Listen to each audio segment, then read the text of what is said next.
सर्वप्रथम आप सभी को शुभ संध्या। कक्षा की शुरुआत करने की मैं घोषणा करता हूं। पिछले क्लास में हम इतिहास के मॉडर्न खंड में चल रहे थे और मॉडर्न खंड की कड़ी में असहयोग आंदोलन को हमने समाप्त किया था, जो परीक्षा के दृष्टिकोण से महत्वपूर्ण तो है ही, साथ ही आधुनिक भारत को समझने के दृष्टिकोण से भी महत्वपूर्ण है। एक बार आप लोग वॉइस क्वालिटी केवल चेक कर लें कि आप तक ये आवाज की क्वालिटी कैसी जा रही है। चलिए, आज मैंने एक टॉपिक लिखवाया था 1923 से लेकर 1930 तक का जो इतिहास है उसे आज हम एक दृष्टि में देखने की कोशिश करेंगे, जो काफी महत्वपूर्ण है, उथल पुथल से भरा हुआ है, संघर्षों की गाथा भी है, सफलताएं भी हैं और इस कड़ी में आगे का मार्ग भी प्रशस्त करता है। तो आज का टॉपिक लिख देंगे। वैसे हमने कल एक बार लिखवा भी दिया था, फिर भी दोबारा मैं कह देता हूं।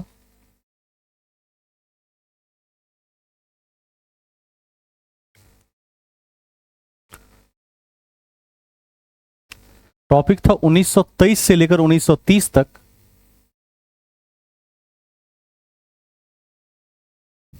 गांधीवादी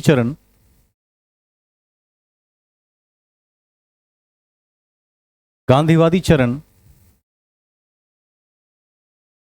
एवं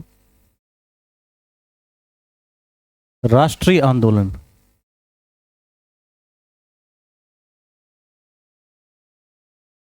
गांधीवादी चरण एवं राष्ट्रीय आंदोलन, यह हमारा कल का शीर्षक था। इसको हम समझने की कोशिश करेंगे। सबसे पहले जब असहयोग की चर्चा हो रही थी तो असहयोग की कड़ी में हमने देखा कि पहले से ही गांधी का विरोध हो रहा था। यदि हम अली बंधुओं को छोड़ दें, एक आध नेताओं को छोड़ दें, मोतीलाल नेहरू को छोड़ दें, तो हम देखते हैं कि किसी ने भी आरंभ में गांधी का समर्थन नहीं किया था। लेकिन कालांतर में जब आंदोलन छेड़ दिया गया तो राजनीति का एक लक्षण है कि जब भी कोई ऐसा मंच मिलता है, जैसे आज भी देखेंगे कभी छात्र आंदोलन करते हैं, तो पक्ष हो विपक्ष हो, जिसको भी अपना चेहरा चमकाने का मौका मिलता है वो निश्चित तौर पर युद्ध में कूद जाता है, ताकि मीडिया में उसकी छवि आ सके और जनता को यह लगना चाहिए कि हम भी प्रयास कर रहे हैं। अब जब गांधी ने आंदोलन की शुरुआत कर ही दी तो यह नियत था कि जो लोग आंदोलन के पक्ष में नहीं भी थे उन्होंने भी अपनी भूमिका निभाई। लेकिन जब चौरी चौरा जैसी घटनाओं के बाद यह आंदोलन समाप्त कर दिया गया, असहयोग की समाप्ति कर दी गई, तो उसके बाद अब क्या होगा? मिला तो कुछ नहीं था। कल मैंने एक डिप्लोमेटिक उत्तर भी आपको बताया था कि जब भी ऐसे किसी प्रश्न के उत्तर की आकांक्षा आपसे की जाती है तो ध्यान रखिएगा, बीच का रास्ता बना दीजिए। पहले यह बता दीजिए कि यह असफल था, या पहले बता दीजिए कि सफल था और बाद में उसका काट दे दीजिए कि असफल था। दोनों मिक्सचर बनाकर दे दीजिए उत्तर। इससे आप संतुलित स्थिति में होते हैं। जब 1921 में असहयोग समाप्त हुआ उत्तरार्ध में, उसके बाद कांग्रेस की विचारधारा में फूट आ गई। अब कांग्रेस में दो गुट बन गया। एक गुट जो था अपरिवर्तनकारी, जो कहता था कि कांग्रेस की जो पूर्व की रणनीति है वही ठीक है और उसी रणनीति पर हमें आगे भी कार्य करना चाहिए। लेकिन एक दूसरा गुट आ गया जो परिवर्तनकारी विचारधारा वाला गुट था। उस गुट को ऐसा लगता था कि इसी तरह से यदि कार्य चलता रहा तो इसमें क्या होगा, इसमें हम कुछ हासिल नहीं कर पाएंगे, सब कुछ हमारे हाथ से निकल जाएगा। तो दूसरे गुट ने सोचा कि एक ही रास्ता बचता है। सरकार से तो लड़कर देख चुके हैं, सरकार के पास सेना भी है, सरकार के पास पुलिस भी है, सरकार के पास असीमित संसाधन है और इस असीमित संसाधन का सामना इतने सीमित लोगों से नहीं किया जा सकता है। और जनता कहाँ तक साथ दे सकती है? जनता केवल 2-4 दिन साथ दे सकती है। जनता खुद ही गरीब होती है। आप देखे होंगे कि अभी 95 लाख लोग भारत में क्या ले रहे हैं? राशन ले रहे हैं। तो स्थिति वही है। 140 करोड़ में से 95 लाख लोग यदि जिस देश में राशन ले रहे हों, और सरकार क्या कहती है? सरकार कहती है कि 95 लाख लोग राशन ले रहे हैं और भारत आगे चलकर विकसित बन जाएगा, ये भी लिखती है, जो संभव नहीं है। उसके लिए राशन छोड़ना पड़ेगा, यानी गरीबी है कुल मिलाकर। भले ही हम अर्थव्यवस्था के क्षेत्र में एक और ऊपर निकल गए हैं, लेकिन आज भी देश में गरीबी है, पहले भी थी। तो दूसरे दल ने, जो परिवर्तनकारी गुट था, उसने यह सोचा कि विधान परिषद का जो चुनाव होता है, जो ब्रिटिश सरकार करवा रही थी द्वैत शासन के बाद से, उसमें हम हिस्सा लेंगे, और उसमें यदि हम सीटें जीत गए तो सीधा सीधा जन समर्थन का आधार बना सकते हैं सरकार के पास। तब जाके आवाज उठाएंगे, कहेंगे कि अब तो हम विधायक हैं या सांसद हैं, तो अब जाके हमारी आवाज सुनी जाएगी। और यह सफल भी रहा। 101 में से 40 से अधिक सीटें पहली बार कांग्रेस को मिली, और इतना बड़ा जन समर्थन मिला, जो जन समर्थन निश्चित रूप से तय करता था कि परिवर्तनकारियों का निर्णय अपरिवर्तनकारियों से अधिक सही था। यहां से इतिहास बदलना शुरू हुआ। स्वराज पार्टी का गठन, इस कड़ी में हम देख पाते हैं कि कांग्रेस का बेलग्राम अधिवेशन 1924, कानपुर अधिवेशन जिसमें सरोजिनी नायडू ने अध्यक्षता की, इसमें कई बड़े बड़े निर्णय लिए गए, और यहां से यात्रा साइमन कमीशन की तरफ चल पड़ी। इन्हीं सब बिंदुओं को आज हम देखने का प्रयास करेंगे, इसको समेकित रूप से देखेंगे। टॉपिक आपने लिख दिया है, अब फर्स्ट पॉइंट लिखेंगे 1922 में असहयोग आंदोलन की वापसी के बाद। 1922 में असहयोग आंदोलन की वापसी के बाद कांग्रेस कई गुटों में बट गया। कांग्रेस कई गुटों में बट गया। कांग्रेस कई गुटों में बट गया, जिसमें पहला था अपरिवर्तनवादी।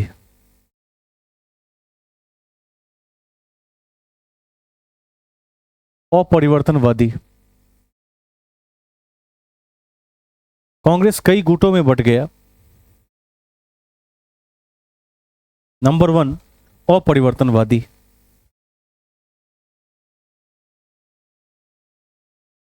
ठीक है, अब इसमें प्रमुख नेता कौन कौन थे?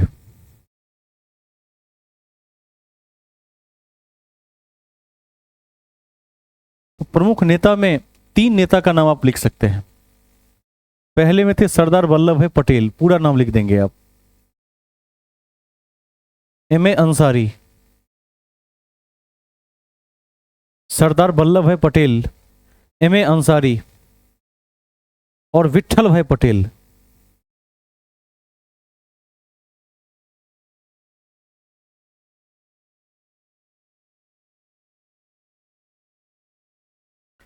विट्ठल भाई पटेल, यह 3 लोग शामिल थे। ठीक है, इसको ध्यान रखेंगे। ये थे अपरिवर्तनवादी, जो परिवर्तन की विचारधारा को स्वीकार नहीं करते थे, लेकिन बाद में साबित हो गया था कि परिवर्तनवादी आगे निकल गए। अब दूसरा नंबर देकर लिखिए परिवर्तनवादी, जो परिवर्तनवादी अप्रोच रखते थे। सेकंड नंबर परिवर्तनवादी। इसी तरह से नंबर 2 कर देंगे परिवर्तनवादी। प्रमुख नेता, इसमें भी 2-3 नेताओं का नाम लिख लीजिए। प्रमुख नेता में जहां आपने पटेल लिखा है उसमें आ जाएगा चित्तरंजन दास, CR दास। प्रमुख नेता CR दास। मोतीलाल नेहरू,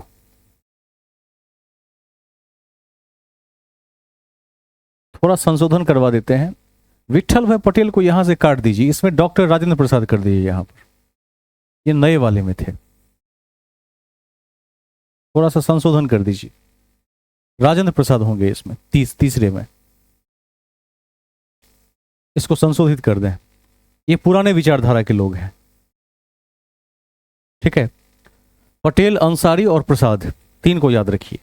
उसमें CR दास, चित्तरंजन दास, मोतीलाल नेहरू और विट्ठल भाई पटेल। मोतीलाल नेहरू और विट्ठल भाई पटेल।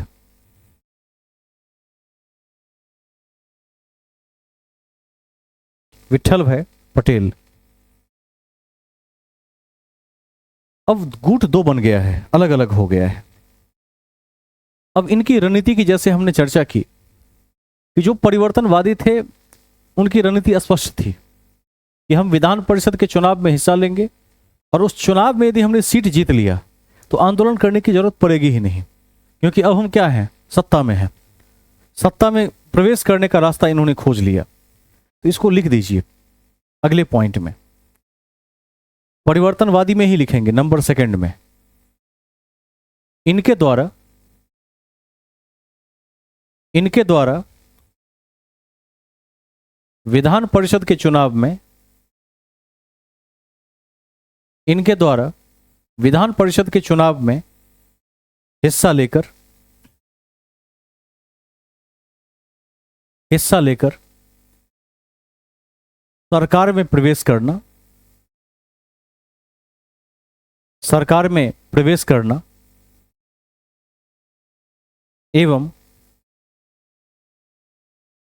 एवं सरकार की नीतियों का विरोध करना,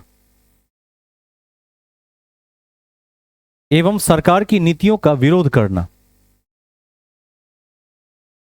इनकी रणनीति का हिस्सा था। इनकी रणनीति का हिस्सा था जिसमें ये सफल भी रहे।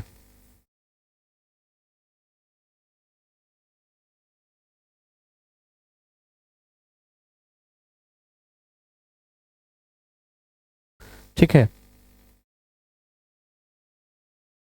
इसी में ऐड कर दीजिए एक पॉइंट। देखिए, इन नेताओं के द्वारा 31 दिसंबर 1922 को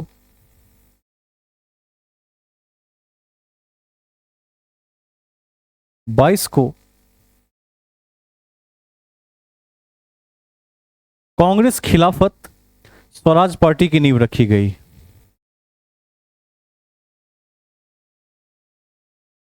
सीआर दास और मोतीलाल नेहरू,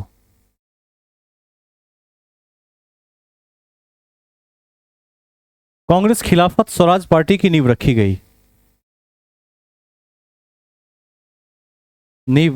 गई। जिसके अध्यक्ष 31 दिसंबर 1922, 1923 ही माना जाता है। कभी यदि 23 हो तो गलत नहीं है। अब 31 दिसंबर 1922 के बाद अगला दिन क्या आएगा? 1 जनवरी 1923। लेकिन जो इसका एग्जैक्ट डेट है वो 1922 ही है, 31 दिसंबर में। लेकिन परीक्षाओं में 23 लिखा होता है, 23 मान लीजिए। अब इसमें नीचे लिख दीजिए अध्यक्ष, इसी में स्वराज पार्टी में अध्यक्ष सीआर दास, चित्तरंजन दास, अब महासचिव मोतीलाल नेहरू।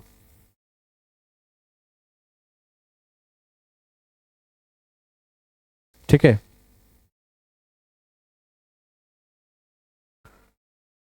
इसको ध्यान में रखेंगे। इनकी रणनीति बड़ी ही कुशल रणनीति थी और यह रणनीति उस समय में समकालीन भी लगती है। लगता है कि इसका परिणाम आ सकता है।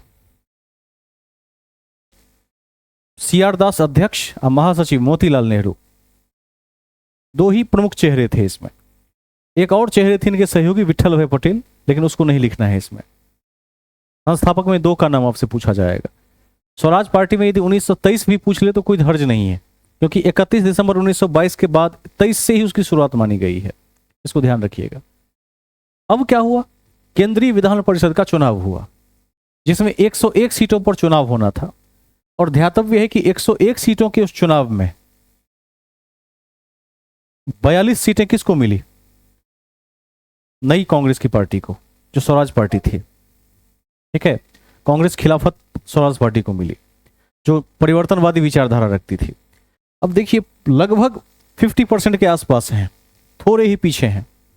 और इतनी सीटों के मिलने से एक नई ऊर्जा का संचार हुआ। लगा कि जनता जो इनकी पार्टी को पसंद कर रही है, और सरकार को भय हुआ। सरकार को इस बात का भय हुआ कि यदि इसी तरह की स्थिति रही तो फिर से एक जन आंदोलन निश्चित है, ये जनता के साथ मिलकर आंदोलन करेंगे। अब एक और शक्ति आ गई थी। अब ये विधान परिषद के मेंबर थे, तो जब विधान परिषद के मेंबर थे तो सदन में जाकर सरकार की नीतियों का विरोध तो कर सकते थे। वही मॉडल आज भी चलता है। आप देखेंगे कि जो विधान परिषद के मेंबर होते हैं, सदस्य होते हैं, वो क्या करते हैं? वो करते हैं सरकार की नीतियों की आलोचना, सत्ता पक्ष सरकार की। आज भी करते हैं। वही मॉडल उस समय भी था, एडॉप्टेड मॉडल है। इसको ध्यान रखिएगा, लिख दीजिए। देखिए, स्वराज पार्टी ने केंद्रीय विधान परिषद के चुनाव में, स्वराज पार्टी ने केंद्रीय विधान परिषद के चुनाव में, केंद्रीय विधान परिषद के चुनाव में 101 में से 42 सीटें हासिल की।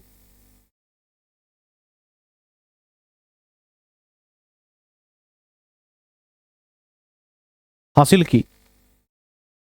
इसको वेरी वेरी इंपॉर्टेंट करके रखें, पूछा जाता है, आंकड़ों के साथ पूछा जाता है। पहली बार किसी पार्टी ने ब्रिटिश सरकार में प्रवेश करके यह सफलता ली थी। 101 में से 42। ठीक है।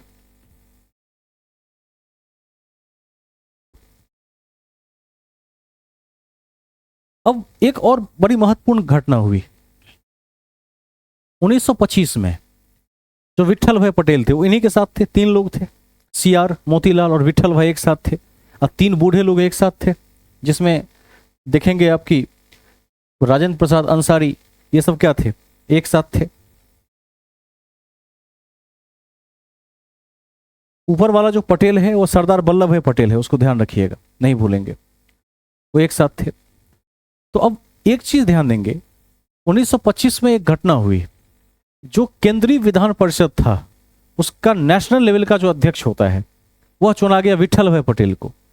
और ये सबसे बड़ी सफलता थी, क्योंकि एक ऐसी पार्टी जो अभी नई नई जिस पार्टी का पदार्पण हुआ हो, उस पार्टी का एक व्यक्ति विधान परिषद का केंद्रीय अध्यक्ष होता है, तो पार्टी को और मजबूती मिल जाती है, और इससे ऐसा लगने लगा था कि पार्टी का भविष्य उज्जवल है। लिख दीजिए। देखिए, अति महत्वपूर्ण है कि 1925 में विट्ठल भाई पटेल 1925 में विट्ठल भाई पटेल को केंद्रीय विधान परिषद का अध्यक्ष चुना गया। केंद्रीय विधान परिषद का अध्यक्ष चुना गया, जो स्वराज पार्टी की सबसे बड़ी उपलब्धि थी।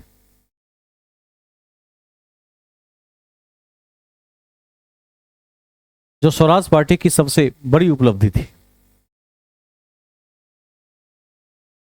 सबसे बड़ी उपलब्धि थी। ठीक है। लेकिन ध्यान रखिएगा, एक तरफ तो उपलब्धि मिली, लेकिन एक तरफ झटका भी लगा। अब झटका क्या लगा, कौन बताएंगे, क्या झटका लगा इसमें? इसी वर्ष झटका लगा। झटका यह लगा कि 3 में से 1 मेंबर ऊपर चले गए, सीआर दास, चित्तरंजन दास, उनकी मृत्यु हो गई 1925 में। तो थोड़ी सी क्या हुई, पार्टी कमजोर हो गई। लिख दीजिए, नोट में लिख दीजिए। परंतु सीआर दास की मृत्यु 1925 में हुई। सीआर दास की मृत्यु 1925 में हुई।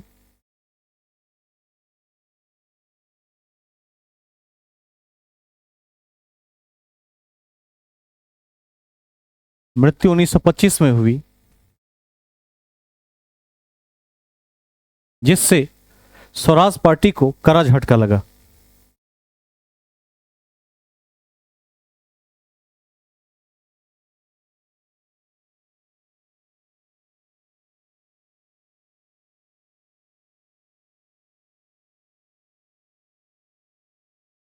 ठीक है।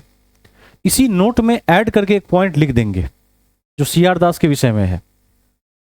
देखिए, सीआर दास ने 1922 में गया अधिवेशन में कांग्रेस की अध्यक्षता की थी। सीआर दास ने 1922 में गया अधिवेशन में कांग्रेस की अध्यक्षता की थी।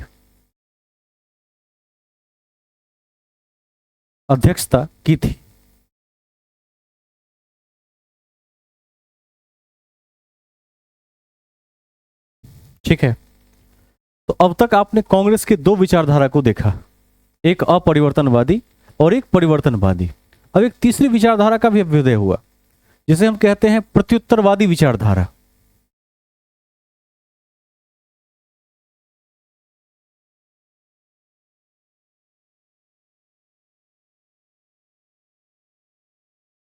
प्रत्युत्तरवादी विचारधारा,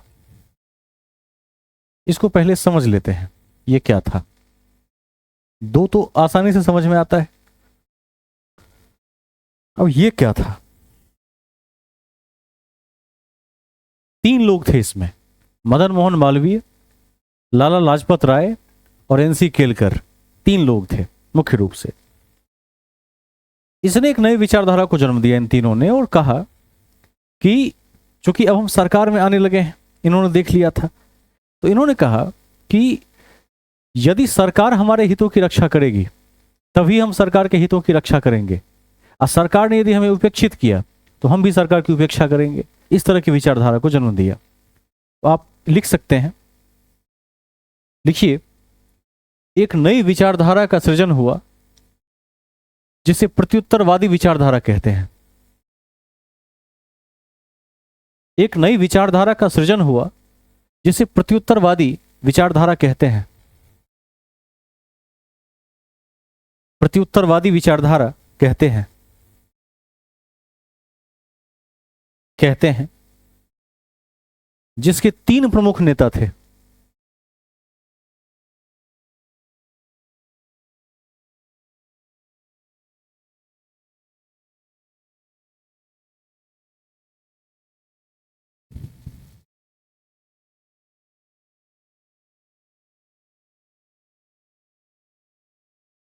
तीन प्रमुख नेता थे, मदन मोहन मालवीय, लाला लाजपत राय और एनसी केलकर। तीन प्रमुख नेता थे, मदन मोहन मालवीय, लाला लाजपत राय और एनसी केलकर। एनसी केलकर, ध्यान रखेंगे।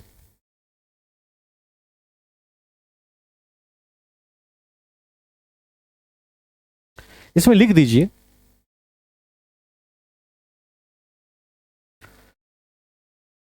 देखिए इन नेताओं का कथन था,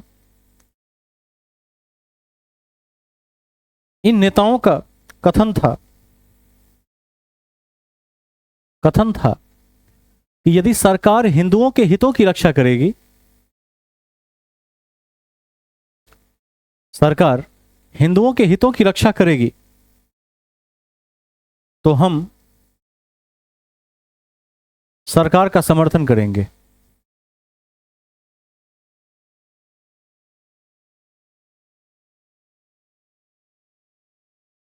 ठीक है, इतनी बातें आपको डाइजेस्ट हो गई हैं, इतनी बातें आप समझ गए हैं। इसमें याद करने के लायक बहुत कुछ नहीं है, बस एक बार ईस्वी वगैरह को थोड़ा देखते रहना है। अब देखिए इस बीच में एक व्यक्ति गायब है। कौन कौन गायब हो गया? जो मुख्य व्यक्ति है। 47 तक का काल किसका है? 1900 गांधी जी का है, और गांधी जी अभी गायब दिख रहे हैं। 1921 के बाद हम 23 तक पहुंच गए, लेकिन गांधी जी कहीं मिले नहीं। तो गांधी जी कहां चले गए? अभी जेल से तो निकाल दिया गया, तुरंत छोड़ दिया गया, बहुत लंबे समय तक नहीं रखा गया।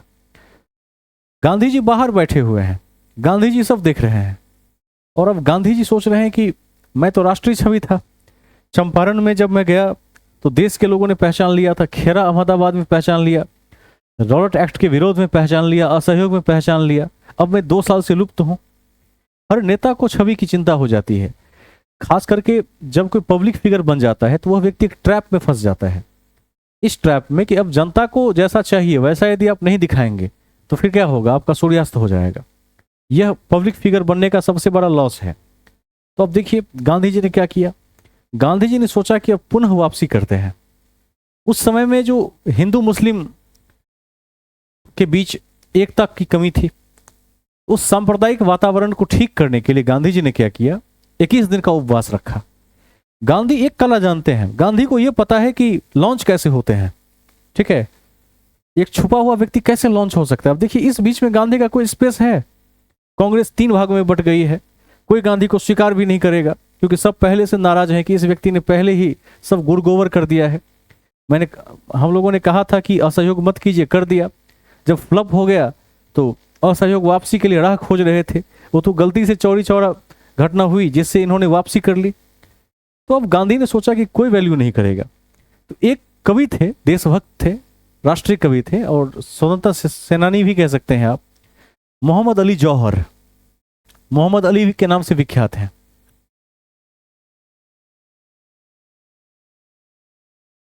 कभी कभी मोहम्मद अली लिखा रहता है, कभी कभी मोहम्मद अली में जौहर लगा रहता है। अब गांधी जी ने क्या सोचा, गांधी जी के परम प्रिय मित्र हैं, तो गांधी जी ने मोहम्मद अली से कहा कि एक रास्ता है, मैं फिर से चाहता हूं कि मैं राष्ट्रीय छवि में आ जाऊं, क्योंकि अब 1923 के बाद क्या है, गांधी को लग रहा है कि पहचान समाप्त हो रही है। तो गांधी ने इनके घर जाकर 21 दिन का उपवास रखा, कहा कि जब तक हिंदू मुस्लिम संबंध नहीं सुधरेंगे मैं उपवास नहीं तोड़ूंगा। अचानक ही रख दिया। लोगों को फिर याद आया कि अरे ये तो जीवित है, ठीक है, याद आया। और उसके बाद लोगों ने भी सराहना की कि नहीं, गांधी जी काफी बढ़िया प्रयास कर रहे हैं। अब देखिए, हिंदू मुस्लिम एकता का तत्कालीन राजनीति से कोई संबंध नहीं था, क्योंकि अब की जो राजनीति है वो कांग्रेस ने अपने हाथ में ले ली है, परिवर्तनवादियों ने सरकार में चले गए हैं अब। तो एक दूसरा रास्ता निकाला और जब 21 दिन का उपवास रखा, इस कड़ी में जब उपवास तोड़ा गया तो गांधी जी ने जौहर को एक गाय भेंट की। इसको भी ध्यान रखिएगा, होता है ना कि जब किसी चीज का समापन होता है तो कुछ भेंट किया जाता है, वहां से भी कुछ पुरस्कार मिले और फिर से गांधी लाइमलाइट में आ गए। और इसी का परिणाम था कि 1924 में लोगों ने गांधी को पुनः याद किया अगले साल, और बेलग्राम कर्नाटक अधिवेशन, कांग्रेस अधिवेशन में गांधी को फिर से अध्यक्ष बना दिया। तो दिमाग इसे कहते हैं, ठीक है, इसको लिख दीजिए, इसको भी लिख दीजिए। लिखिए, इस कड़ी में बढ़ते सांप्रदायिक वातावरण को कम करने के लिए, इस कड़ी में बढ़ते सांप्रदायिक वातावरण को कम करने के लिए, बढ़ते सांप्रदायिक वातावरण को कम करने के लिए गांधी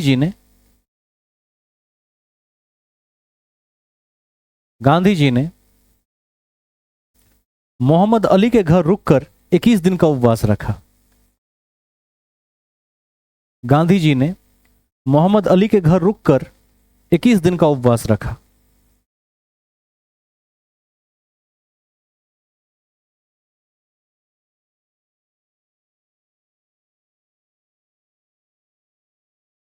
ठीक है,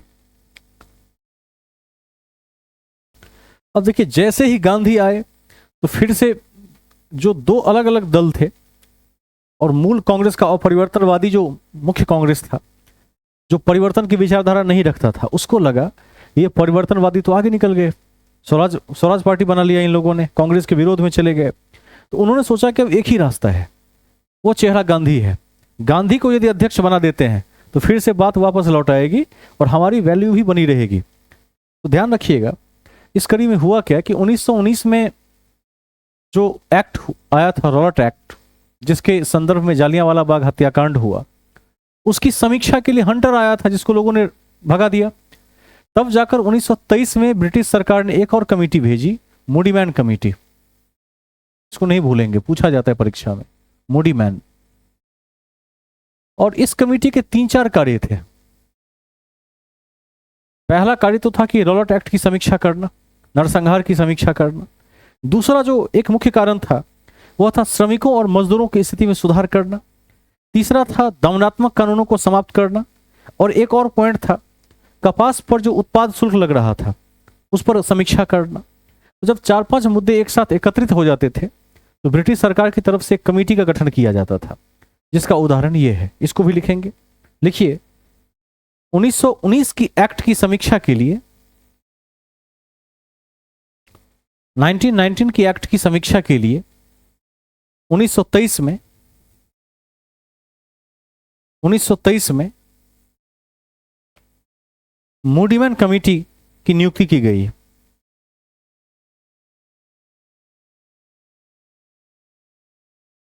नियुक्ति की गई जिसे दमनात्मक कानून को समाप्त करने,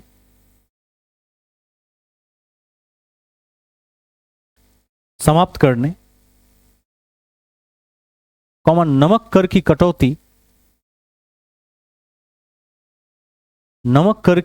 कटौती कॉमा कपास पर उत्पाद शुल्क की समीक्षा करने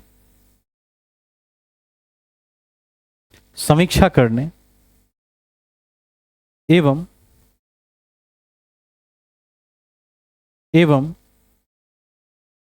श्रमिक और मजदूरों की आर्थिक स्थिति की समीक्षा करने हेतु बुलाया गया।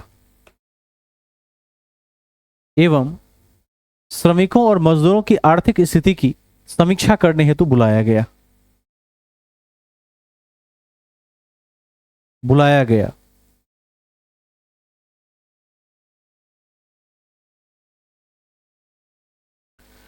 कॉपी के सबसे टॉप पर जगह है तो लिख दीजिए एक पॉइंट जो सबसे अलग है। देखिए अगस्त 1923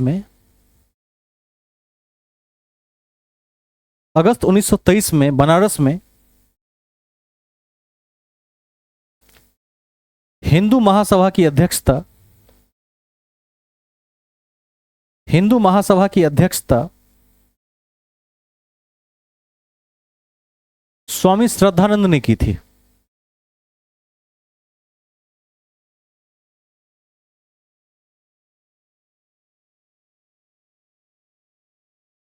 ठीक है, इसको ध्यान में रखेंगे। इसके बाद नोट लिखिए। कई बार परीक्षा में आपने देखा होगा कि all India trade union Congress के विषय में पूछा ही जाता है। इसको निश्चित रूप से लिख लीजिए नोट नंबर 1 में। लिखिए AITUC all India trade union Congress.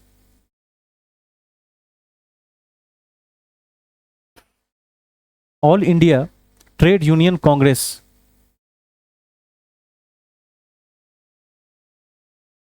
All India trade union Congress की नींव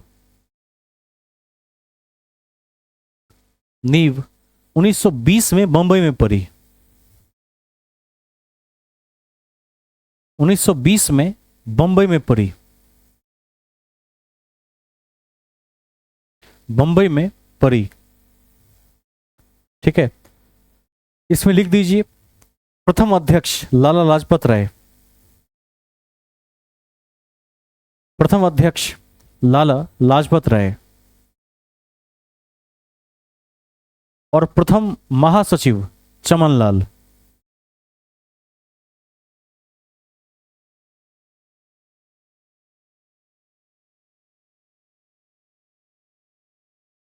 नोट नंबर 2 लिखिए AITUC की स्थापना में AITUC की स्थापना में MN जोशी और बैप्टिस्टा का मुख्य योगदान रहा।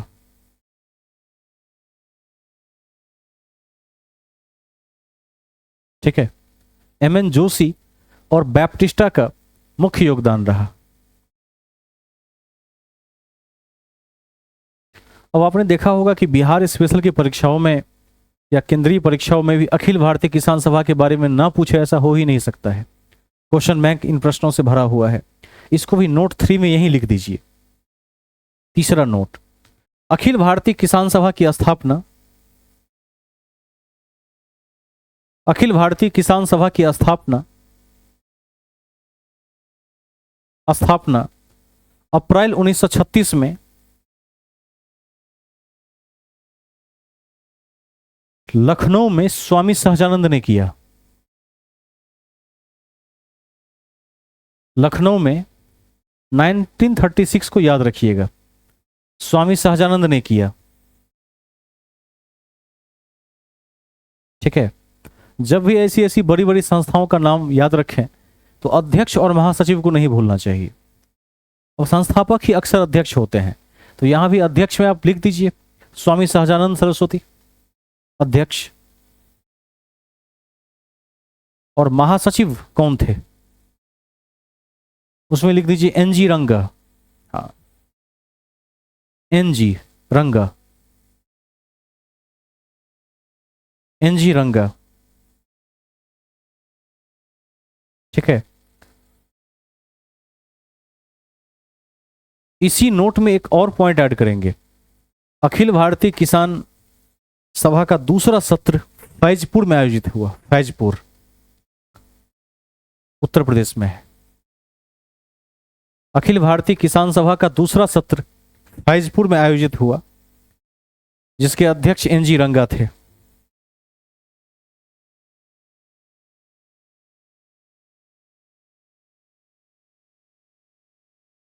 ठीक है, पहला वाला को निश्चित तौर पर याद रखेंगे, 1936 को ध्यान में रखेंगे, बनारस को ध्यान में रखेंगे और शाहजानंद को ध्यान में रखेंगे। अगला नोट लिख लीजिए, कांग्रेस अधिवेशन 1924 ब्रैकेट में बेलग्राम। कांग्रेस अधिवेशन 1924 ब्रैकेट में बेलग्राम। बेलग्राम की अध्यक्षता किसने की? महात्मा गांधी ने की। महात्मा गांधी ने की। गांधी ने किसके घर पर उपवास रखा था? इसको भी ध्यान रख लेंगे। कॉपी के सबसे ऊपर जगह हो तो वहां एक और पॉइंट ऐड कर दीजिए।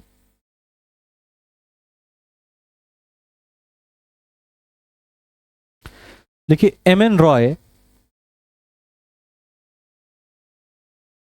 रॉय कम्युनिस्ट इंटरनेशनल में चुने जाने वाले प्रथम भारतीय थे। एमएन रॉय कम्युनिस्ट इंटरनेशनल में चुने जाने वाले प्रथम भारतीय थे।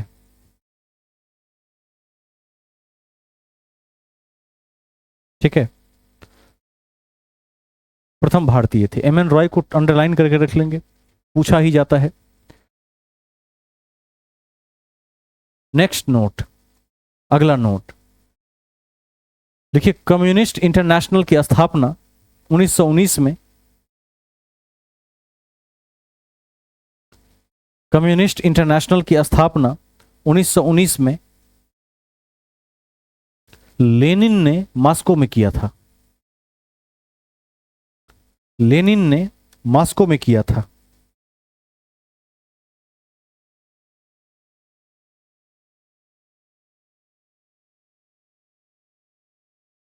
उसके बाद लिखिए HRA, तीर का चिन्ह।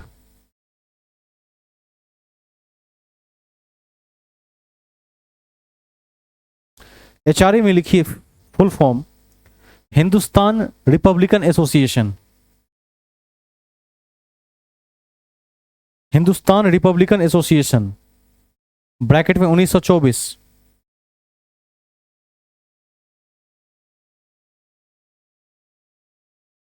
ठीक है, 1924। संस्थापक चंद्रशेखर आजाद, सुखदेव एवं सचिंद्रनाथ सान्याल।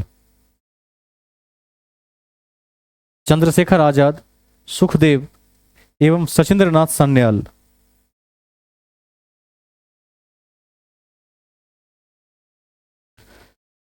संस्थापक, 3 संस्थापक हैं इसके।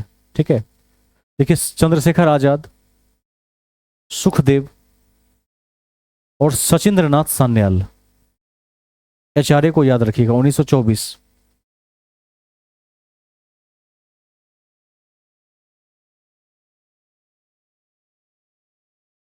नेक्स्ट नोट लिख लीजिए, सारे नोट्स एक साथ लिख लीजिए।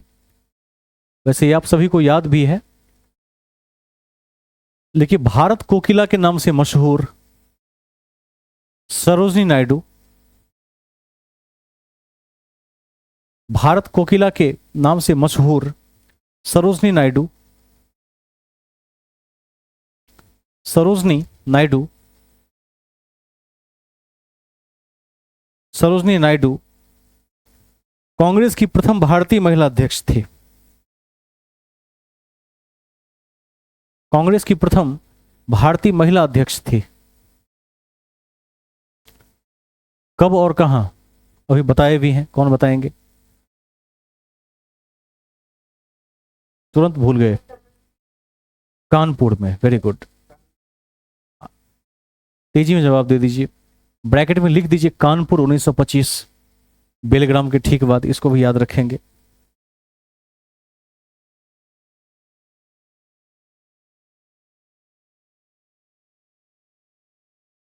देखिए, भारतीय कम्युनिस्ट पार्टी की नींव, अगला पॉइंट,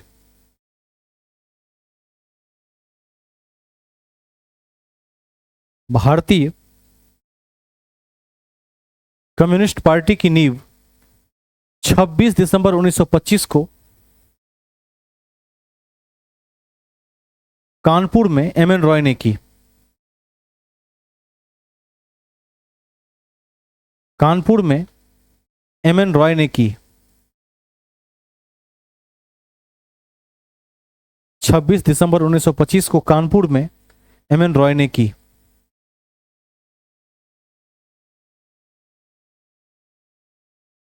ठीक है, नेक्स्ट नोट लिखिए। आजकल आरएसएस काफी चर्चा में है, राष्ट्रीय स्वयंसेवक संघ। देखिए, आरएसएस की स्थापना हेडगेवार ने, आरएसएस की स्थापना हेडगेवार ने, हेडगेवार ने 27 सितंबर 1925 को नागपुर में किया।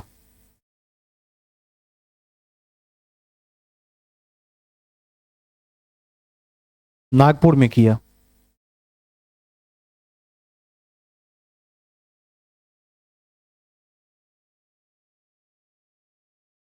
ठीक है,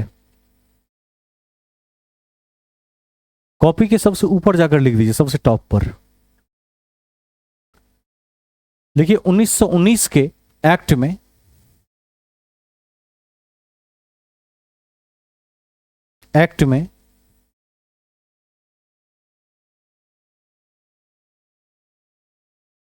इंडियन हाई कमीशन का सृजन किया गया था।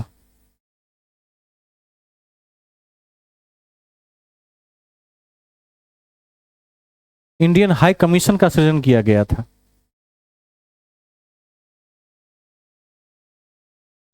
ठीक है, नेक्स्ट पॉइंट, काकोरी ट्रेन की घटना, काकोरी ट्रेन की घटना 9 अगस्त 1925 को हुई। 9 अगस्त 1925 को हुई, जिसमें काकोरी ट्रेन लूट की घटना 9 अगस्त 1925 को हुई, जिसमें सरकारी खजाने को लूटा गया था।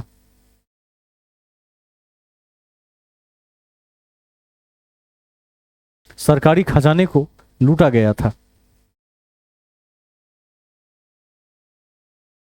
जिसमें रामप्रसाद बिस्मिल और अशफाक उल्ला खां को फांसी की सजा मिली।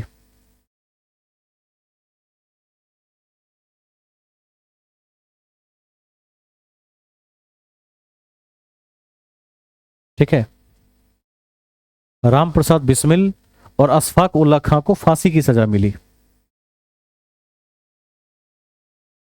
ये सब क्रमवार मुख्य चीजें हैं, मुख्य तथ्य हैं, जिसको आपको याद रखना चाहिए। इसके बाद लिखिए 1926, तीर का चिन्ह। देखिए, भगत सिंह ने नौजवान भारत सभा की नींव पंजाब में रखी। नौजवान भारत सभा की नींव पंजाब में रखी। पंजाब में रखी। नेक्स्ट, आगे लिखिए, नोट में लिख दीजिए, trade dispute act. Trade dispute act की स्थापना 1926 में हुई।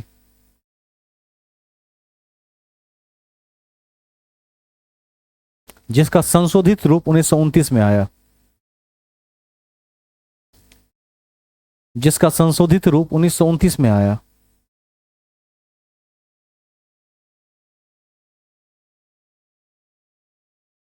ठीक है,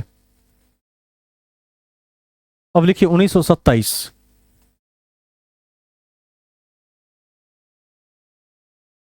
27 में लिखिए, कांग्रेस का अधिवेशन मद्रास में हुआ।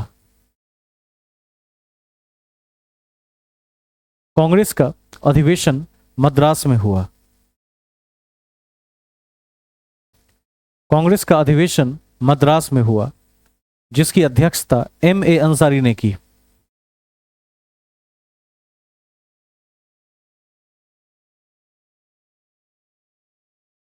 ठीक है। इसका उद्देश्य साइमन कमीशन का विरोध करना था।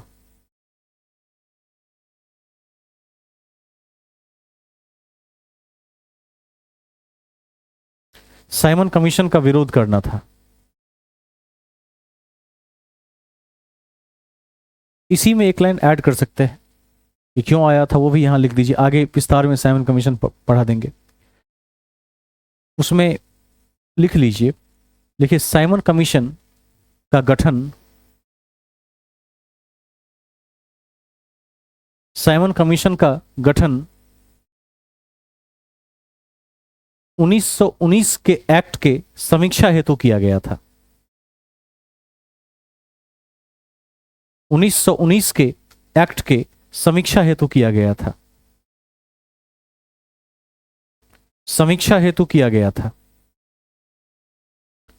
इसका एक और भी नाम है, कौन बता सकते हैं इसका दूसरा नाम क्या है? Whitman commission. क्यों है दूसरा नाम व्हाइटमैन कमीशन?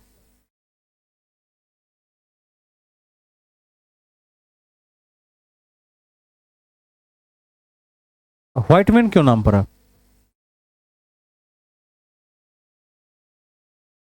इसमें सारे अंग्रेज थे, सारे गोरे थे। ठीक है, लिख दीजिए इसे व्हाइटमैन कमीशन भी कहा जाता है, क्योंकि सभी सदस्य अंग्रेज थे।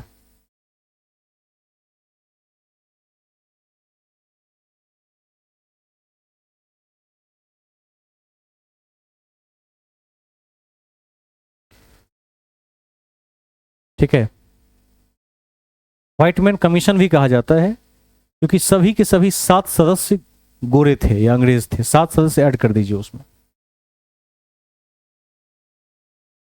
ठीक है, ब्रैकेट में लिख देंगे, लॉर्ड इरविन के सुझाव पर गोरे सदस्यों को शामिल किया गया था। लॉर्ड इरविन के सुझाव पर गोरे सदस्यों को शामिल किया गया था।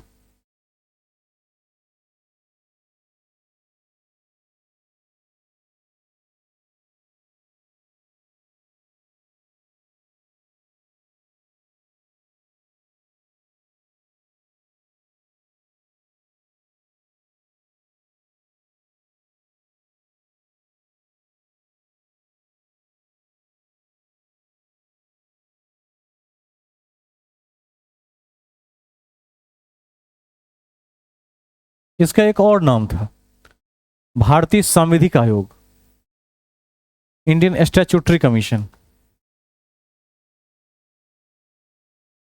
भारतीय सांविधिक आयोग,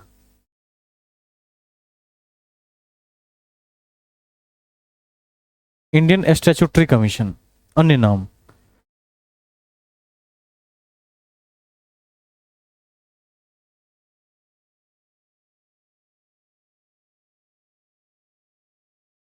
ठीक है, इसको भी कभी कभी पूछ लिया जाता है, इसको ध्यान रखेंगे।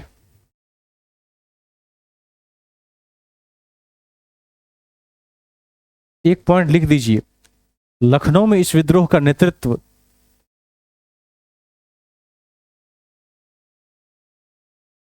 लखनऊ में इस विद्रोह का नेतृत्व जवाहरलाल नेहरू और जीवी पंत कर रहे थे।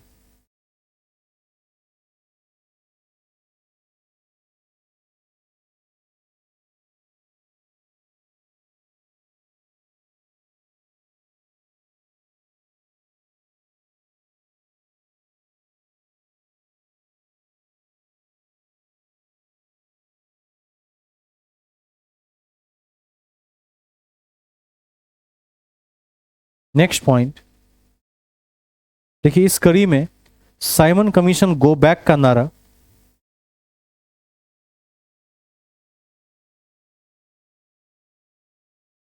साइमन कमीशन गो बैक का नारा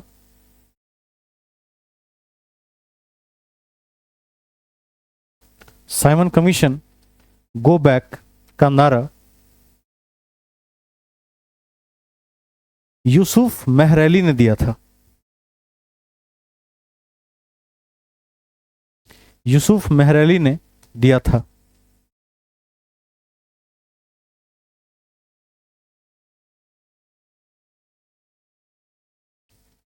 ठीक है। अब ये प्रश्न पूछा जाता है कि अलग अलग प्रांत में इसका नेतृत्व किसने किया। तो पंजाब में देखिएगा लाला लाजपत राय ने किया।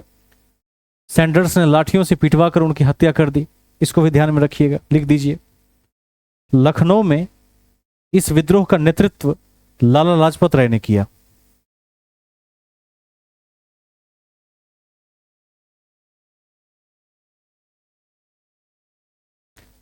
लाला लाजपत राय ने किया। एवं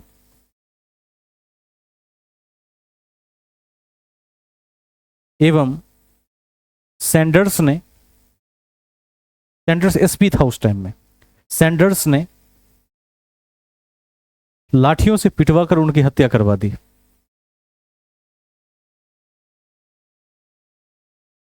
लाठियों से पिटवाकर उनकी हत्या करवा दी। ठीक है। अब उनकी तो हत्या करवा दी। अब लाजपत राय के जो शिष्य थे वो बड़े दबंग लोग थे, उन्होंने भी सैंडर्स को नहीं छोड़ा, इसको भी लिख दीजिए नेक्स्ट पॉइंट में। देखिए 1928 में चंद्रशेखर आजाद, तो इस लाइन को ठीक करके लिखते हैं। देखिए 1928 में उनके शिष्य जोड़ देंगे। 1928 में उनके शिष्य भगत सिंह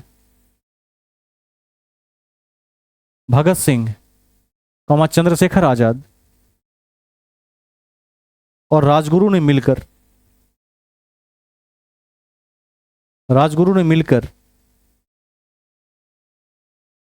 17 दिसंबर को सैंडर्स की हत्या कर दी।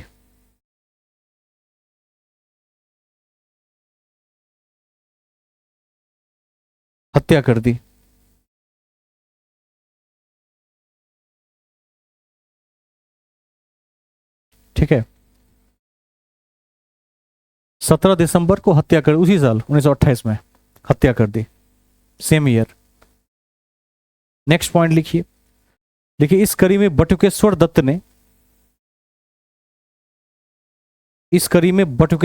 ने भगत सिंह के साथ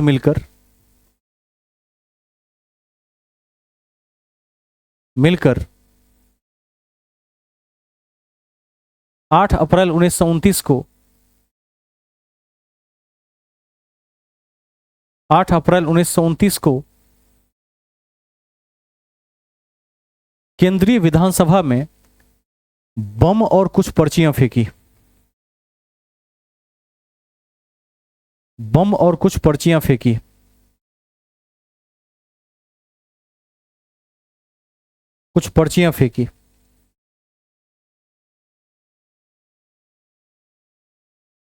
ठीक है। नेक्स्ट पॉइंट देखिए, साइमन कमीशन के बढ़ते विरोध को देखकर, साइमन कमीशन के बढ़ते विरोध को देखकर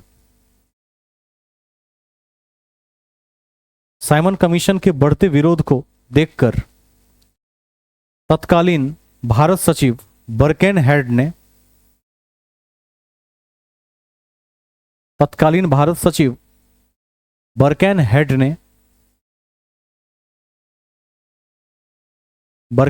ने भारतीयों को चुनौती दी।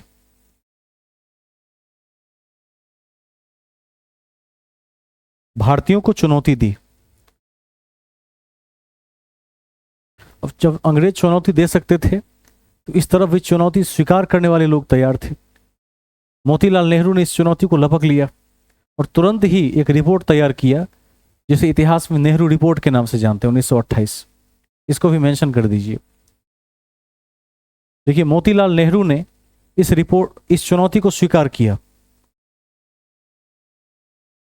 मोतीलाल नेहरू ने इस चुनौती को स्वीकार किया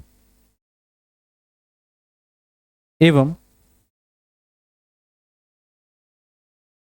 एवं 1928 में नेहरू रिपोर्ट तैयार किया।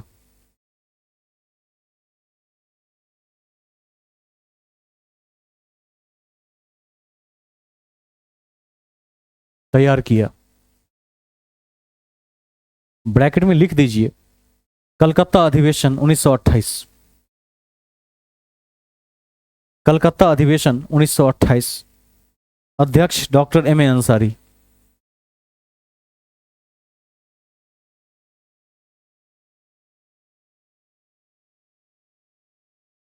ठीक है,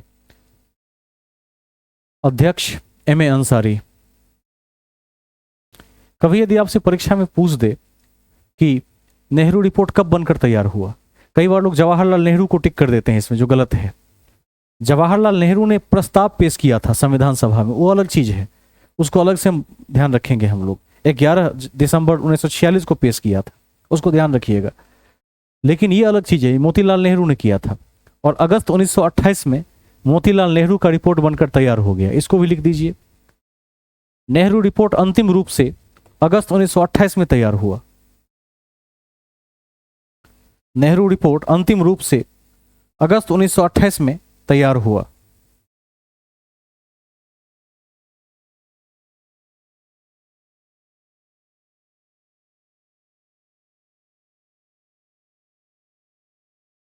ठीक है, अब इतनी घटनाओं के बाद जिन्ना कहां चुप बैठने वाला था। उसको इस बात का डर सता रहा था कि हो न हो इस ऊहापोह में कहीं लोग मुझे न भूल जाएं, और उसे बनना था प्रधानमंत्री। उसने तुरंत ही सोचा कि नेहरू रिपोर्ट का विरोध करना चाहिए, और उसने इसके विरोध में 14 सूत्री मांग रख दिया। इसको भी नोट कर दीजिए, लिखिए नेहरू रिपोर्ट के विरोध में जिन्ना ने 14 सूत्री मांग रखी।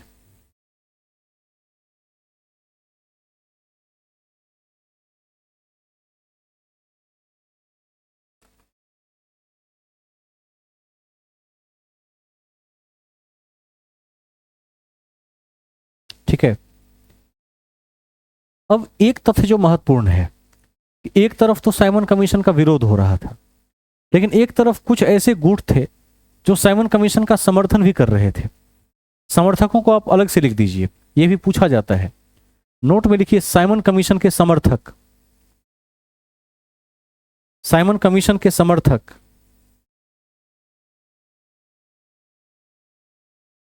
समर्थक।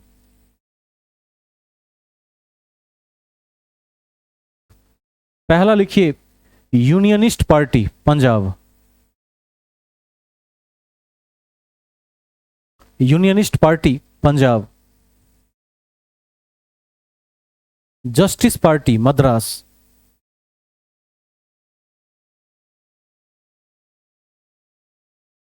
मद्रास। तीसरा लिखिए मुस्लिम लीग। मुस्लिम लीग। अछूत संगठन और सिख संगठन।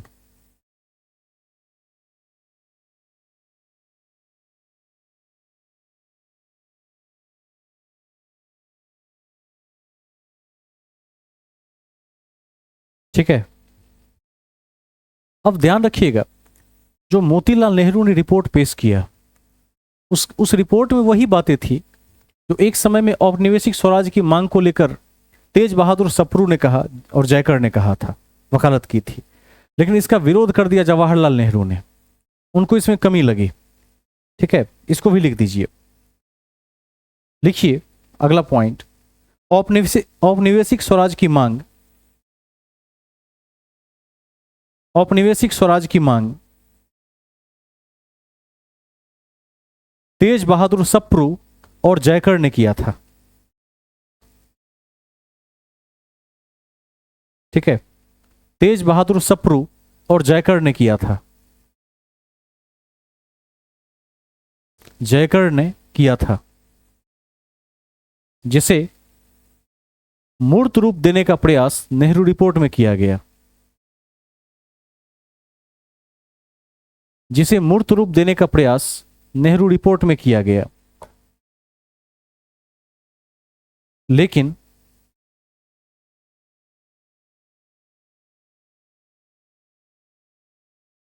लेकिन इसका विरोध जवाहरलाल नेहरू ने किया।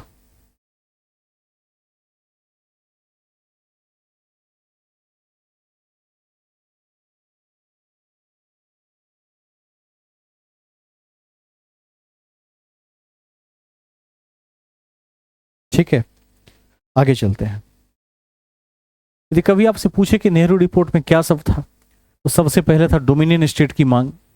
संविधान जो आज का प्रारूप है भारत का, उसी की मांग की जा रही थी उस समय।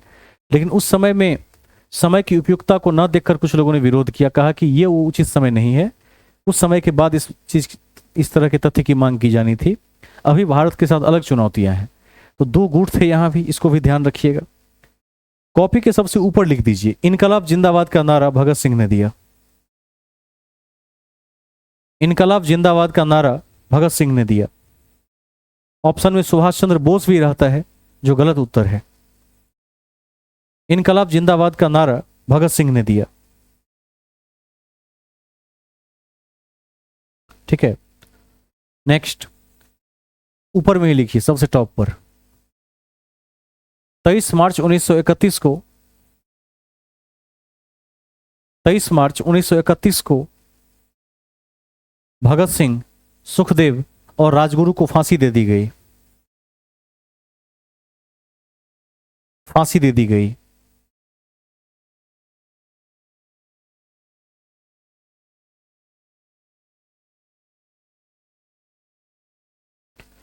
जगह हो तो एक और पॉइंट लिख सकते हैं। देखिए 27 फरवरी 1931 को 27 फरवरी 1931 को 1931 को इलाहाबाद के अल्फ्रेड पार्क में इलाहाबाद के अल्फ्रेड पार्क में पुलिस के साथ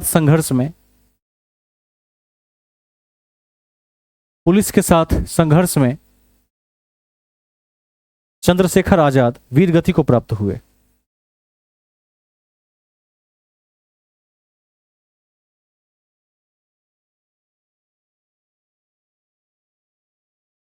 ठीक है,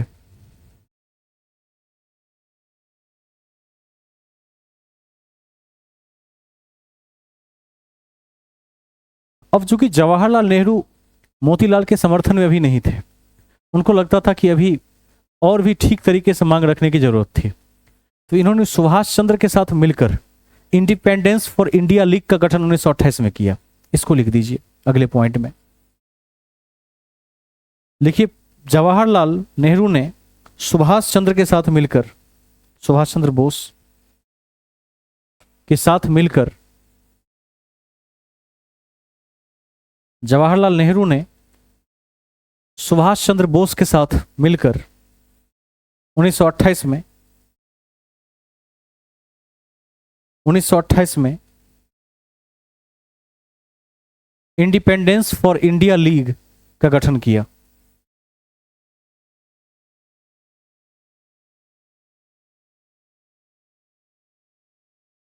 ठीक है, नेक्स्ट पॉइंट देखिए, बटुकेश्वर दत्त ने पब्लिक सेफ्टी बिल और trade dispute bill, public safety bill और ट्रेड डिस्प्यूट बिल के विरोध में बम फेंका था।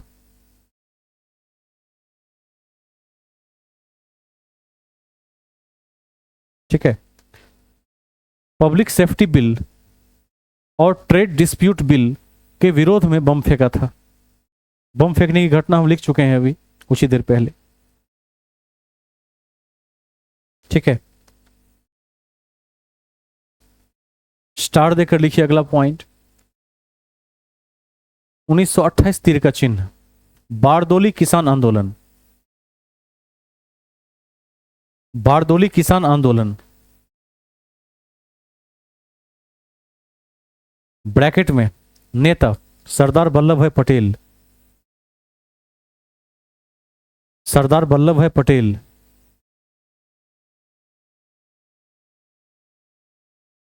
याद रखेंगे कि बारदोली की महिलाओं ने इसी स्थल पर उन्हें सरदार की उपाधि दी थी।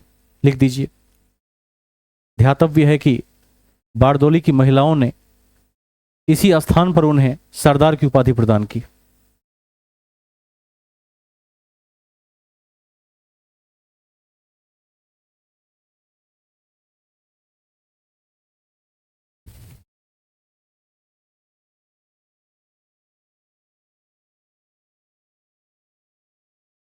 ठीक है, आगे चलते हैं।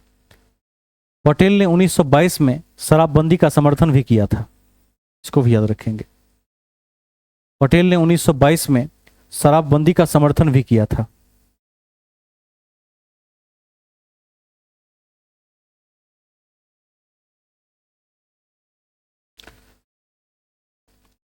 हेडिंग में लिखिए 1929। 1929।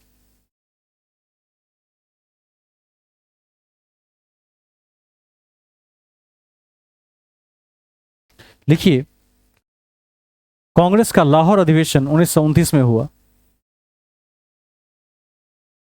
कांग्रेस का लाहौर अधिवेशन 1929 में हुआ।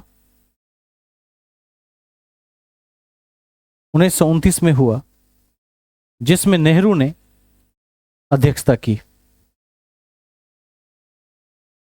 नेहरू ने अध्यक्षता की।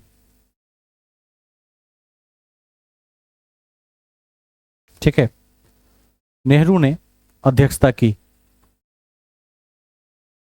इसमें पहली बार पूर्ण स्वराज के प्रस्ताव को स्वीकृति मिली। इसमें पहली बार पूर्ण स्वराज के प्रस्ताव को स्वीकृति मिली। पूर्ण स्वराज के प्रस्ताव को स्वीकृति मिली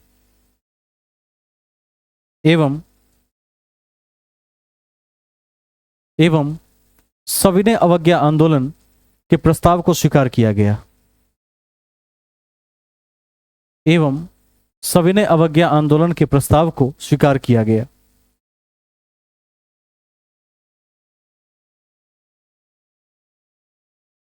ठीक है, नेक्स्ट पॉइंट। क्वेश्चन पूछा जाता है कि प्रथम स्वाधीनता दिवस कब मनाया गया, तो 26 जनवरी 1930 को, इसी के अगले साल मनाया गया था। लिख दीजिए। इस कड़ी में प्रथम स्वाधीनता दिवस 26 जनवरी 1930 को मनाया गया।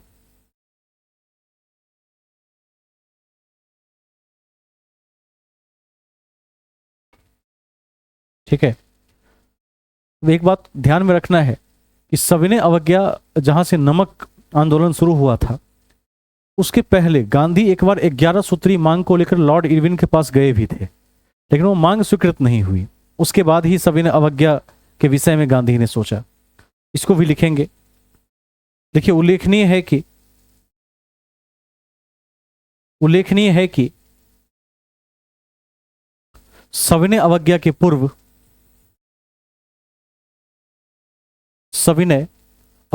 पूर्व गांधी जी 11 सूत्री मांगों को लेकर लॉर्ड इरविन के पास पहुंचे।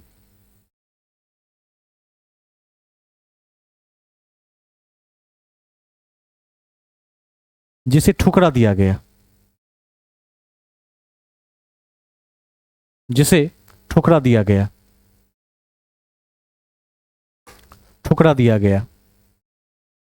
जिसके परिणाम स्वरूप 14 फरवरी 1930 को जिसके परिणाम स्वरूप 14 फरवरी 1930 को साबरमती आश्रम में सविनय अवज्ञा का निर्णय लिया गया।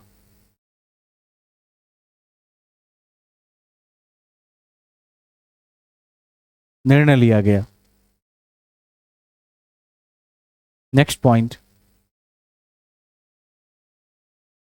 देखिए, नमक कानून को तोड़ने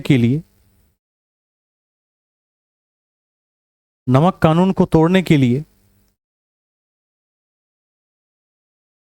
नमक कानून को तोड़ने के लिए 12 मार्च 1930 को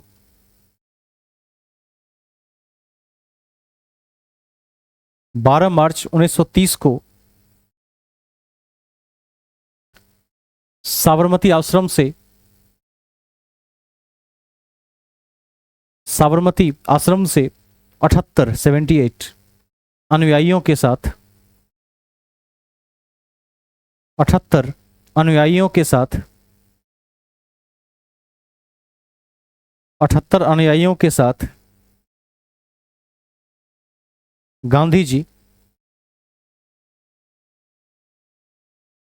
जी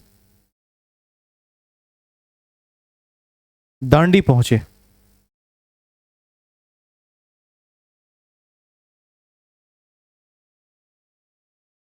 दांडी पहुंचे ब्रैकेट में 375 किलोमीटर 375 किलोमीटर उस समय का। आज तो कम हो गया है, अब लगभग 75 किलोमीटर कम हो गया है रोड बनने से। उस समय पैदल की यात्रा थी तो लंबा पड़ा था। 6 अप्रैल 1930 को, नेक्स्ट पॉइंट, 6 अप्रैल 1930 को 1930 को नमक कानून तोड़कर गांधी जी ने कहा, नमक कानून तोड़कर गांधी जी ने कहा, राजद्रोह मेरा धर्म है। ध्यान रखेंगे, राजद्रोह मेरा धर्म है।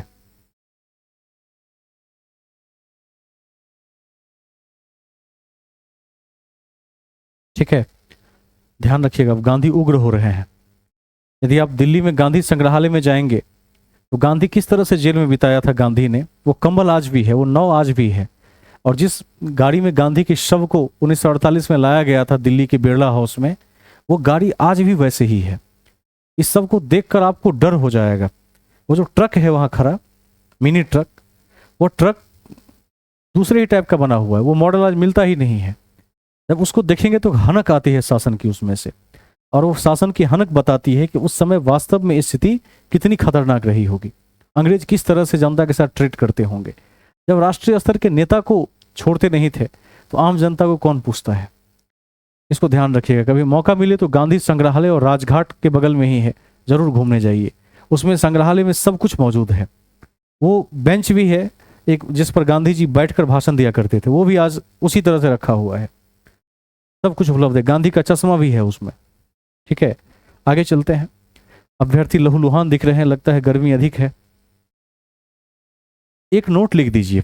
पूछ सकता है कि दूसरे सविनय अवज्ञा की शुरुआत किसने और कहां की, पूछा जाता है। लिख दीजिए नोट में, लिखिए दूसरे सविनय अवज्ञा के दौरान, दूसरे सविनय अवज्ञा के दौरान चंपारण और सारण का नेतृत्व, चंपारण और सारण का नेतृत्व बिपिन बिहारी वर्मा ने किया। बिपिन बिहारी वर्मा ने किया। वर्मा ने किया। ठीक है, लिखिए अन्य बातें। अन्य बातें,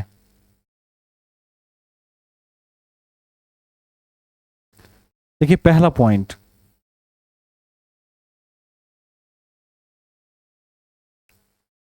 लिखिए चटगांव शस्त्रागार के पश्चात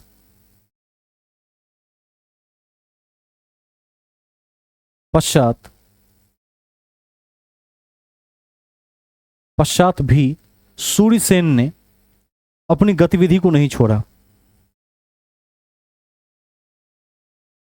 अपनी गतिविधि को नहीं छोड़ा।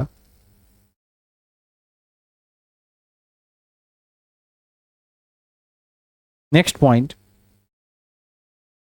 गुलामगिरी की रचना, इतना मत लिखिए गुलामगिरी तीर का चिन्ह ज्योतिबा फुले, इतना लिख दीजिए। गुलामगिरी तीर का चिन्ह ज्योतिबा फुले 1872। ब्रैकेट में सत्य शोधक समाज।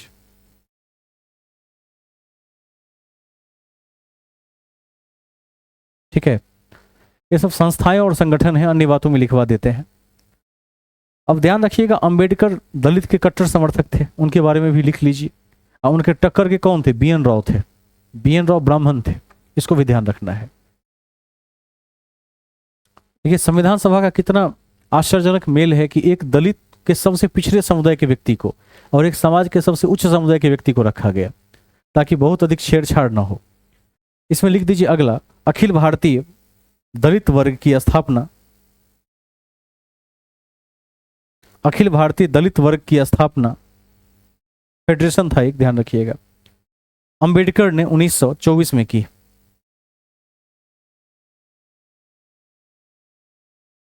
1924 में की, जिसे 1942 में फेडरेशन का रूप दिया गया।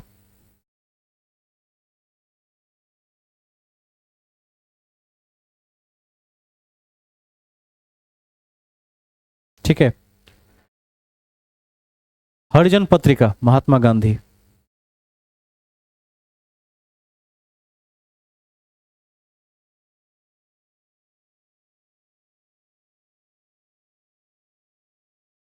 गुरुवायूर सत्याग्रह, गुरुवायूर व आकार य दीर्घ का र, गुरुवायूर सत्याग्रह के केलप्पन, इतना याद रख लीजिए नेता का नाम।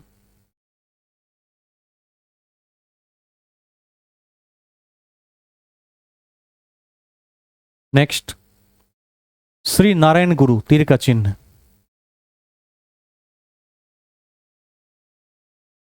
केरल में जातिवाद का विरोध किया।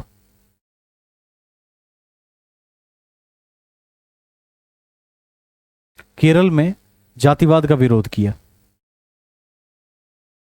केरल में के केलप्पन, के केलप्पन तीर का चिन्ह, केरल में जातिवाद का विरोध किया। क्या इन्होंने क्या था कि मंदिरों में अछूतों को प्रवेश दिलवाया था, इसको ध्यान रखेंगे।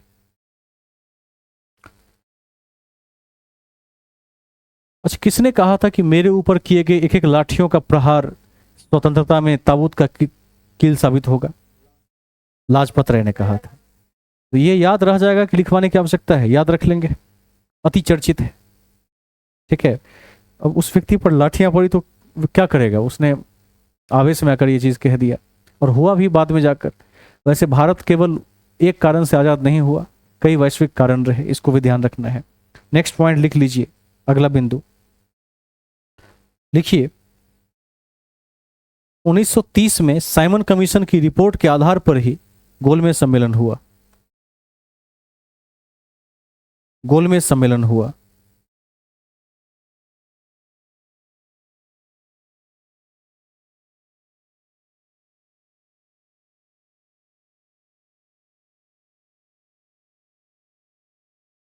ठीक है, जमनालाल बजाज बहुत लंबे समय तक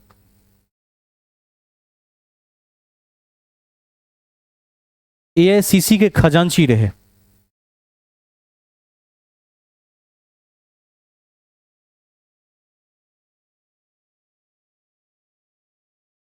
ऑल इंडिया कांग्रेस कमेटी के खजांची रहे।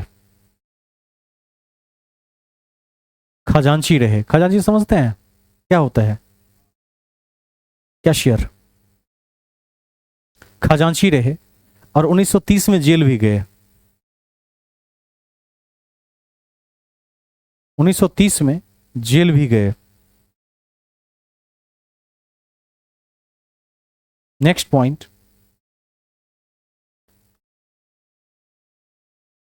1929 में रात के 12 बजे,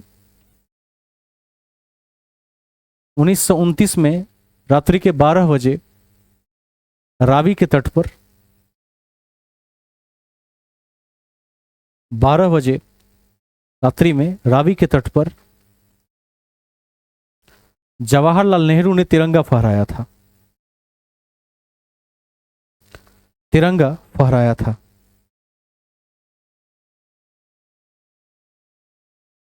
तिरंगा फहराया था।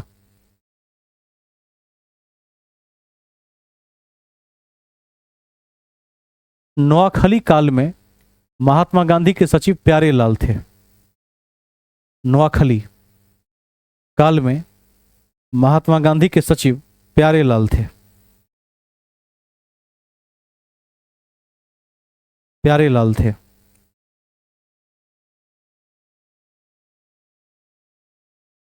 ठीक है, जो अति महत्वपूर्ण रिपीटेड पॉइंट्स है उसको एक बार लिख लेते हैं आज हम 5-7 बातों को। और देखिए, federation of Indian chambers of commerce, FICCI, FICCI, federation of Indian chambers of commerce and industries, FICCI, FICCI, federation of Indian chamber of commerce and industries की स्थापना 1927 में नई दिल्ली में हुई। 1927 में नई दिल्ली में हुई। ब्रैकेट में संस्थापक लिख दीजिए, GD बिरला और पुरुषोत्तम दास।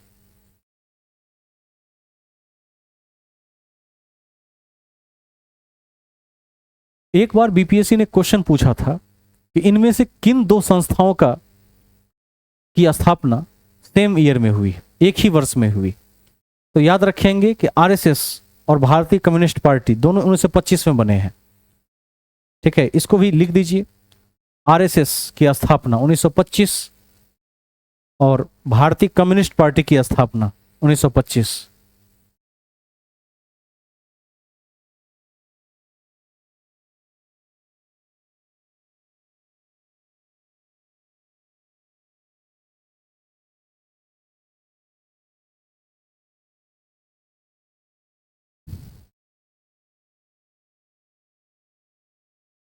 एक शब्द है निष्क्रिय प्रतिरोध। इसका सिद्धांत किसने दिया था? अरविंद घोष ने दिया था। वेरी गुड, लिख दीजिए। अन्य बातों में निष्क्रिय सिद्धांत, प्रतिरोध का सिद्धांत, पैसिव रेजिस्टेंस का सिद्धांत अरविंद घोष ने दिया था।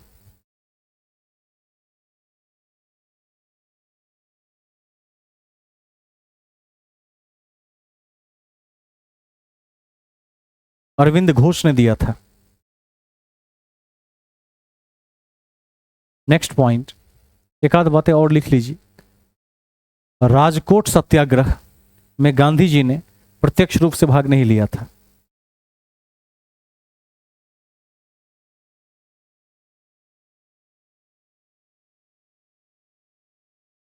ठीक है, प्रत्यक्ष रूप से भाग नहीं लिया था।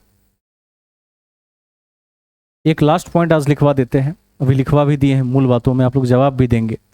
कम्युनिस्ट इंटरनेशनल के मेंबर बनने वाले पहले भारतीय कौन थे? जल्दी। Very good, MN Roy. लिख दीजिए। स्थापना किसने की थी इसकी विश्व में? लेनिन ने मॉस्को में स्थापना की थी, इसको नहीं भूलेंगे। लिख दीजिए। कम्युनिस्ट इंटरनेशनल के पहले भारतीय सदस्य MN रॉय थे। MN रॉय थे। MN रॉय थे। ठीक है, हेडिंग देके छोड़ दीजिए, सविनय अवज्ञा आंदोलन, अगली कक्षा में देखेंगे। ये तो सविनय अवज्ञा में तो आज लिखा भी दिए काफी कुछ। ठीक है, कुछ बातें और इसमें लिखवा देंगे। हाँ, लिख दीजिए, कुछ सिद्धांत बचे हुए हैं इसके। सविनय अवज्ञा आंदोलन 1930, इसमें जो इस कड़ी में जो और बातें हैं उसको देखेंगे कि नमक कानून के बाद क्या हुआ था। कक्षा की समाप्ति की मैं घोषणा करता हूं। अगली कक्षा फिर कल होगी। शुभ रात्रि।